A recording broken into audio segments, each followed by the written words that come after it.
Tinapos na ng Pilipinas at Amerika ang 3 araw na joint patrols nito sa West Philippine Sea sa pamamagitan ng tactical exercises. 2 barko ng Philippine Navy ang idineploy para sa cross-deck operations, officer of watch maneuvers at publication exercises. Ito ay ang BRP Jose Rizal at BRP Gregorio del Pilar na nagsagawa rin ng communication exercise kasama ng USS vessel na Gabriel J. Forge. Bahagi ang joint drills ng Maritime Cooperative Activity na nagsimula sa aerial patrol sa Batanes, malapit sa Taiwan. Aprobado ang aktibidad ng Mutual Defense Board, Security Engagement Board na siya naman nagsilbing framework ng Mutual Defense Treaty sa pagitan ng magkaalyadong bansa.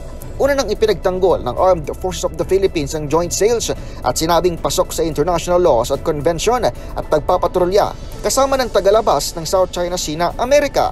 Pero pinalagan ito ng China, partikular na ng ilang Chinese experts sinabing ayaw ng iba pang kapitbahay na bansa ang ginawa ng Pilipinas na paghila sa US sa usapin ng South China Sea.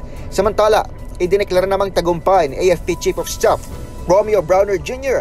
ang nasabing aktibidad sa kabila ng pagbuntot umano ng ilang Chinese vessel sa karagatan. Sinabi ni Bronner na wala namang nangyaring agresyon kahit naispatan nila ang nasabing sasakyang pandagat malapit sa Malampaya gas field kung saan naglayag ang Pilipinas at ang Amerika.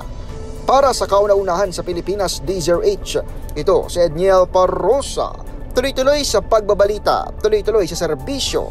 Sama-sama tayo, Pilipino.